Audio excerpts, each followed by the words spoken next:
প্রিয় শিক্ষার্থীরা, আশা করি সবাই ভালো আছো। সবার প্রতি রইল আমার সালাম। আসসালামু আলাইকুম। আমি মোহাম্মদ রইসউদ্দিন, বাসার পাইলট, বালিকা উচ্চ বিদ্যালয়। আশা করতেছি তোমরা সবাই করোনা পরিস্থিতির কারণে কেউ ঘরের বাইরে যাচ্ছ না, সবাই ঘরে নিয়মিত অনুশীলন করছো। তো এই অনুশীলনের পাশাপাশি আমরা তোমাদের পাঠকে সহজ ও ভালো করার জন্য আমরা আন্তরিকভাবে চেষ্টা করে যাচ্ছি।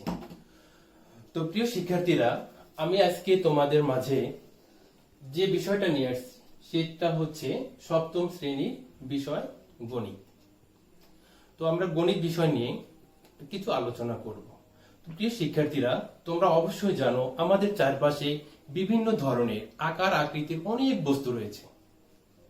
তোমরা হয়তো লক্ষ্য করে দেখবে যে তোমাদের ক্লাসে তোমরা যে বইগুলো ইউজ করো সেই বইগুলোর, যেমন ধরো এখানে আমরা দুইটা বই আমি নিয়ে আসছি।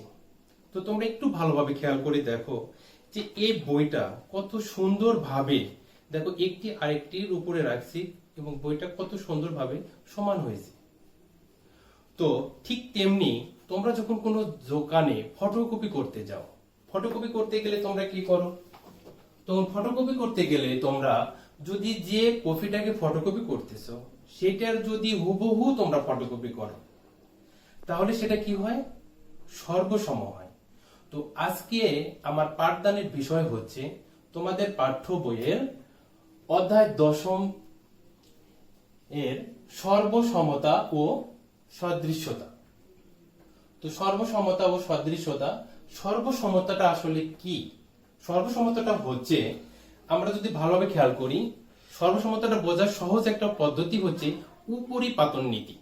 মানে একটার উপরে আরেকটা বস্তুকে রেখে তার দৈর্ঘ্য প্রস্থ যদি সমান হয় তাহলে সেই বস্তুটা হবে কি? সর্বসম। প্রিয় শিক্ষার্থীরা, তাহলে তোমরা একটু ভালো করে একটু খেয়াল করে দেখো, আমি তোমাদের জন্য একটা উপকরণ পার্ট এখানে নিয়ে এসেছি। তোমরা একটু খেয়াল করে দেখো যে সর্বসমতাটা আসলে কিভাবে হয়। তো তোমরা একটু দেখো সর্বসমতা। সর্বসমতা বোঝানোর জন্য উপরিপাতন পদ্ধতি প্রয়োগ করা হয়। নিচের চিত্র দুটি দেখো, F1 ও F2 সর্বসম হলে আমরা F1 সর্বসম F2 দ্বারা প্রকাশ করি। অর্থাৎ যদি F1 চিত্রটাকে যদি আমি F2 চিত্রের উপরে বসাই তাহলে যদি তার এই বাহুগুলো কি হয়? সমান হয়, তাহলে এই চিত্র দুটো হবে কি? সর্বসম। আমি তোমাদের বোঝার সুবিধার্থে বলছি যে দুটি রেখাংশ কখন সর্বসম হয়। তোমরা একটু ভালো করে খেয়াল করে দেখো, যদি দুইটি রেখাংশের দৈর্ঘ্য সমান হয় তাহলে রেখাংশ দুটি সর্বসম হয়। বিপরীত ভাবে যদি বলি, দুটি রেখাংশ সর্বসম হলে এদের দৈর্ঘ্য সমান হয়। অর্থাৎ আমি দুটি রেখাংশ বলছি, এ বি একটা রেখাংশ, সি ডি একটা রেখাংশ। এই দুইটা রেখাংশের যদি দৈর্ঘ্য সমান হয় তাহলে আমার এ বি এবং সি ডি রেখাংশ দুটি সর্বসম। অপর পক্ষে তোমরা একটু খেয়াল করে দেখো, ই এফ এবং জি এইচ রেখাংশ দুটির দৈর্ঘ্য সমান নয়। তাহলে আমরা কি বুঝতেছি এখান থেকে? যে বুঝতে পারতেছি যে এদের দৈর্ঘ্য যদি সমান না হয় তাহলে এরা সর্বসম নয়। ঠিক তেমনি ভাবে আসো কখন কোণ সর্বসম হয়। তো তোমরা একটু খেয়াল করে দেখো, দুইটি কোণ সর্বসম হওয়ার শর্তটা কি হতে পারে? দুটি কোণের পরিমাপ যদি সমান হয় কোণ দুটি সর্বসম হয়। বিপরীত ভাবে দুটি কোণ সর্বসম হলে তখন তাদের পরিমাপও সমান হয়। অর্থাৎ আমরা ধরলাম একটা কোণের পরিমাপ 45 ডিগ্রি, অপর একটি কোণের পরিমাপও 45 ডিগ্রি, তাহলে এই দুটো কোণ কি হবে? সর্বসম হবে। এবার আসি আমরা যে ত্রিভুজের সর্বসমতা কিভাবে হয়। ত্রিভুজের সর্বসমতার ক্ষেত্রে কি কি বিষয়টা আমাদেরকে লক্ষ্য রাখতে হবে। প্রিয় শিক্ষার্থীরা, তোমরা একটু আমার এদিকে তাকাও। একটি ত্রিভুজকে অপর একটি ত্রিভুজের উপর স্থাপন করলে যদি ত্রিভুজ দুটি সর্বতোভাবে মিলে যায় তবে ত্রিভুজ দুটি সর্বসম হয়। দ্বিতীয় পয়েন্টে আমি লিখছি, সর্বসম ত্রিভুজের অনুরূপ বাহু ও অনুরূপ কোণগুলো সমান হয়। একটু খেয়াল করে দেখো তোমরা, এ বি সি একটা ত্রিভুজ, তার পাশে আরেকটা ত্রিভুজ আছে DEF।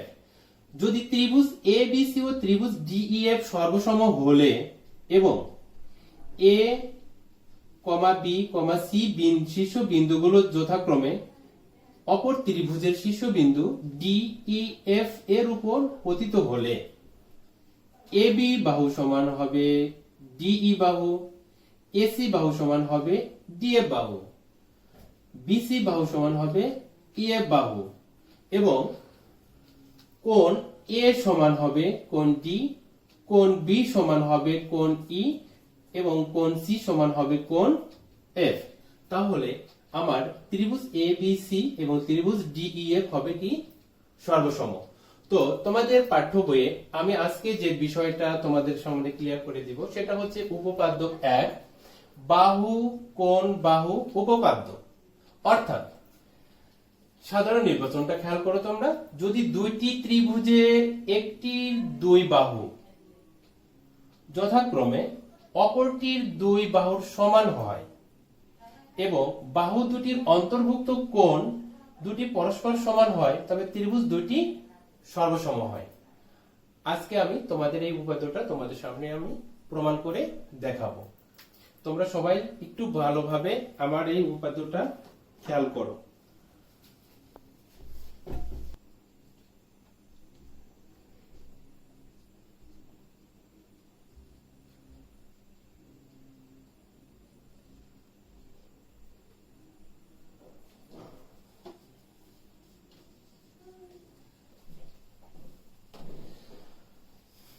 তাহলে তোমরা একটু খেয়াল করে দেখো, আমি দুইটা ত্রিভুজ আঁকাইছি। একটা হচ্ছে ত্রিভুজ ABC, আর একটা ত্রিভুজ হচ্ছে ত্রিভুজ DEF। তো বিশেষ নির্বাচন খেয়াল করো, ত্রিভুজ ABC ও ত্রিভুজ DEF এ AB বাহু সমান DE বাহু, AC বাহু সমান DF বাহু এবং অন্তর্ভুক্ত কোণ BAC সমান অন্তর্ভুক্ত কোণ EDF। প্রমাণ করতে হবে যে ত্রিভুজ ABC সর্বসম ত্রিভুজ DEF। আমরা এটা প্রমাণ করব। শিক্ষার্থীরা এবার তোমরা ভালোভাবে খেয়াল করো যে আমরা এই দুটো ত্রিভুজকে কিভাবে সর্বসমতা প্রমাণ করি। তোমরা একটু খেয়াল করে দেখো, আমি আগে তোমাদেরকে আলোচনা করেছিলাম যে আমাদের এই উপপাদ্যের নাম হচ্ছে বাহু কোণ বাহু উপপাদ্য। তো বাহু কোণ বাহু, তাহলে এখানে আমরা কি পাচ্ছি? বাহু কোণ বাহু অর্থাৎ দুইটা বাহু একটা কোণ। আমরা যদি এই দুইটা ত্রিভুজের ক্ষেত্রে দুইটা বাহু এবং একটা কোণকে যদি সমান দেখাতে পারি তাহলে আমাদের কি হবে? এই দুইটা ত্রিভুজ হবে সর্বসম। তো প্রিয় শিক্ষার্থীরা সবাই আমার প্রমাণের দিকে তাকিয়ে থাকো, একটু খেয়াল করো এবং মনোযোগ সহকারে প্রয়োজন বোধে তোমরা খাতায় নোট করো এবং তোমরা খাতায় তোমরা এই চিত্র দুটি তোমরা অঙ্কন করে নাও, তাহলে তোমাদের বুঝতে অনেক সুবিধা হবে। তো তাহলে শুরু করি, সবাই একটু ফলো করো হোয়াইট বোর্ডের দিকে। প্রমাণ।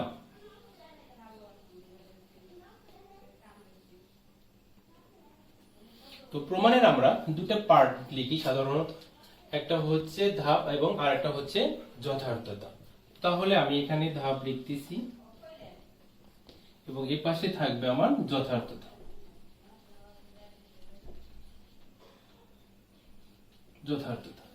তো ধাপ 1, ত্রিভুজ ABC কে ত্রিভুজ DEF এর উপর এমন ভাবে স্থাপন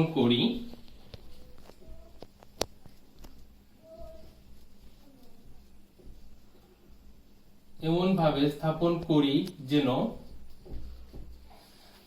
A বিন্দু D বিন্দুর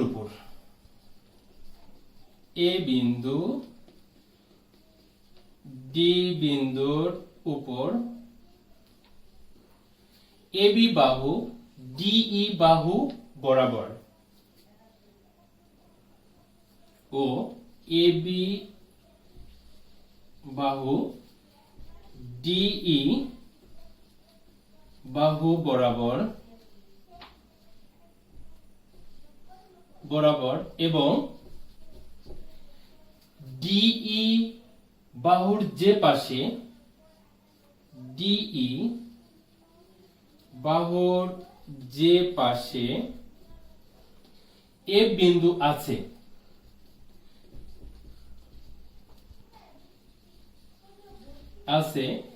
সি বিন্দু সেই পাশে পড়ে। সি বিন্দু সেই পাশে পড়ে। এখন এ বি সমান ডিই হলে বি বিন্দু অবশ্যই ই বিন্দুর উপর পড়বে।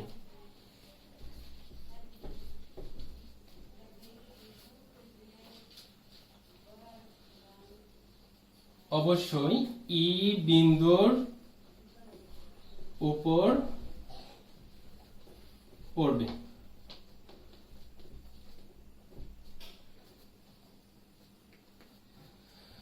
তাহলে তোমরা একটু খেয়াল করে দেখো যে আমি প্রমাণের প্রথম ধাপে অবস্থান করছি যে এ বি বাহু সমান আমার ডিই বাহু। আমি প্রথম বাহুটা নিয়ে কাজ করতেছি এখানে। তাহলে আমার এ বিন্দু ডি বিন্দুর উপরে, বি বিন্দু ই বিন্দুর উপরে পড়ছে। এবার আমি আসি যথার্থতায়। তাহলে তোমরা যথার্থটা খেয়াল করো যে এক্ষেত্রে কি বাহুর সর্বসমতা।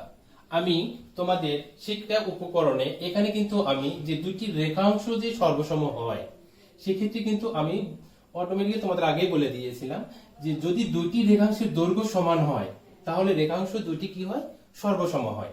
তাহলে যেহেতু আমার এ বি বাহু সমান ডিই বাহু, তাহলে কি হবে, এটা হচ্ছে বাহুর সর্বসমতা।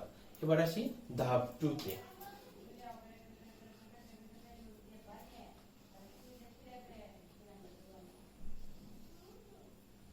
যেহেতু কোণ বিএসি সমান কোণ ইডিএফ এবং এবি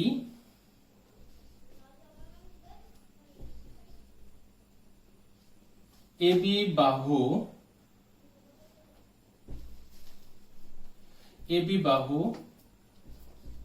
ডিই বাহুর উপর পড়ে। সুতরাং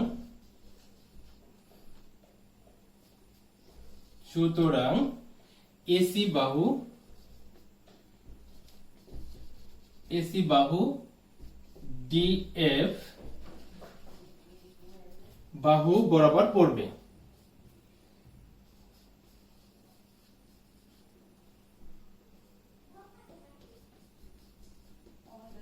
ডিএফ বাহু বরাবর পড়বে।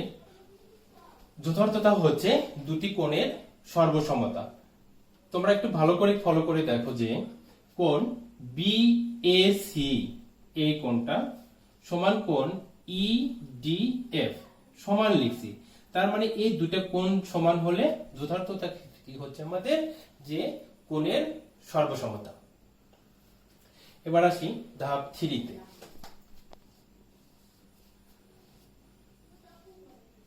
এসি সমান ডিএফ হলে সি বিন্দু অবশ্যই এফ বিন্দুর উপর পড়বে।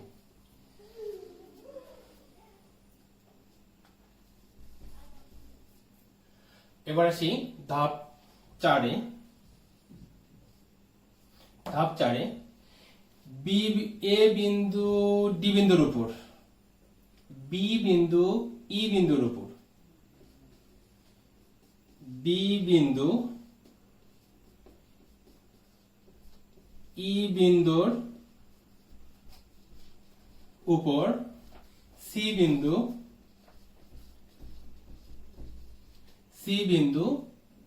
এফ বিন্দুর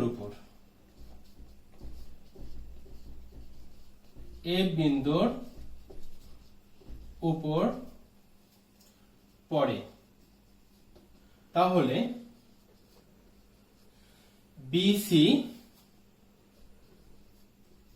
বাহু ইএফ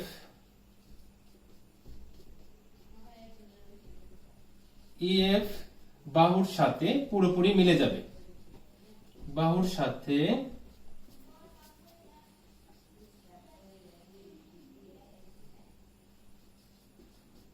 পুরোপুরি মিলে যাবে। এক্ষেত্রে যথার্থতা হবে দুইটি বিন্দু দিয়ে একটি রেখাংশ অঙ্কন করা যায়। তোমরা একটু ভালো করে খেয়াল করে দেখো যে আমার এখানে বি একটা বিন্দু এবং সি একটা বিন্দু, বি বিন্দু ই বিন্দুর উপর, সি বিন্দু এফ বিন্দুর উপর করছে। তাহলে এই যে বিসি বাহু বা রেখাংশ, ই এফ রেখাংশ, তাহলে কি হচ্ছে একটা রেখাংশ অঙ্কন করা যাচ্ছে। তাহলে দুইটা বিন্দু দিয়ে কি করা যায়, একটি রেখাংশ অঙ্কন করা যায়। অতএব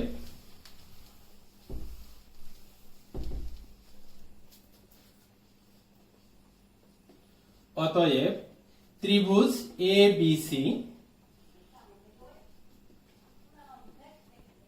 ও ত্রিভুজ ডি ই এফ এর উপর সমাপতিত হবে।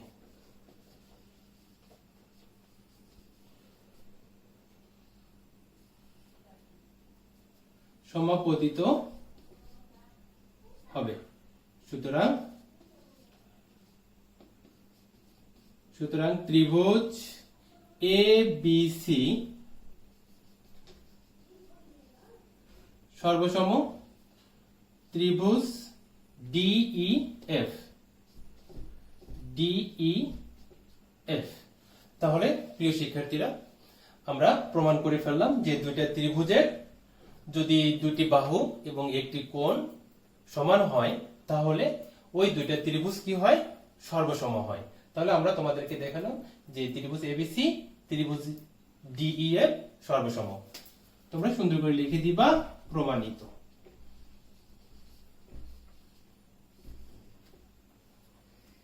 আশা করি তোমরা আমার এই উপপাদ্যটা মনোযোগ সহকারে এবং তোমরা নোট করে বোঝার চেষ্টা করছো। তো যদি তোমরা এটাকে আবার দেখতে পারো ভালো করে, ইনশাল্লাহ এটা একদম ক্লিয়ার হয়ে যাবে তোমাদের। আর একটু ট্রাই করে নেবা যে যেন আমার ত্রিভুজের কি কি করতে হবে, কারণ উপপাদ্যের প্রথমে কিন্তু বলা হয়েছে যে বাহু কোণ বাহু, অর্থাৎ দুইটা বাহু একটা কোণ সমান করে দেখাতে হবে। আর আমার এই উপকরণটা তোমরা ফলো করবা যে ত্রিভুজের সর্বসমতা কি। ত্রিভুজের সর্বসমতাটা হচ্ছে কি, যে তার তিনটা বাহু সমান এবং তিনটা কোণ সমান।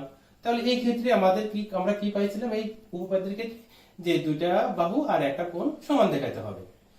প্রিয় শিক্ষার্থীরা, তোমরা এই উপপাদ্যের আলোকে আমি তোমাদের একটি বাড়ির কাজ দেব, খুবই সিম্পল। তোমরা এই উপপাদ্যের মতো আমি যেভাবে কাজ করছি ঠিক সেভাবে তোমরা বাহু কোণ বাহু উপপাদ্যের মতোই তোমরা বাসায় কি করবে, প্রমাণ করবে।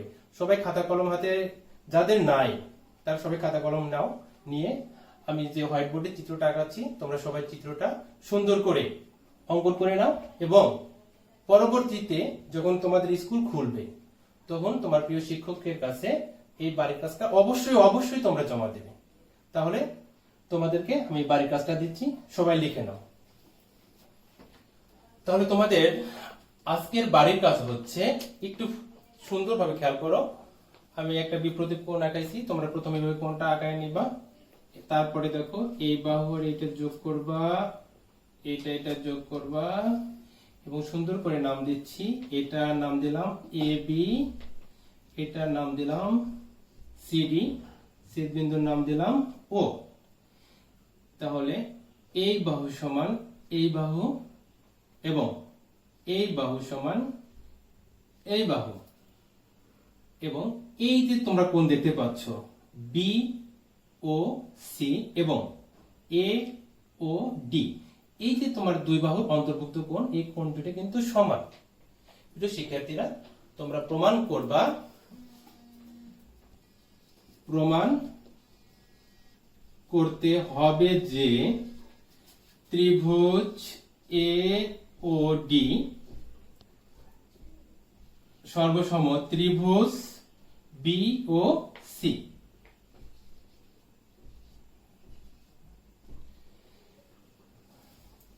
তাহলে তোমরা সবাই বাড়িতে কি করবা, এই উপপাদ্যটা সুন্দর করে, আমি যে উপপাদ্যটা করছি সেই উপপাদ্যের সাথে তোমরা সুন্দর করে এই উপপাদ্যটা প্রমাণ করবা।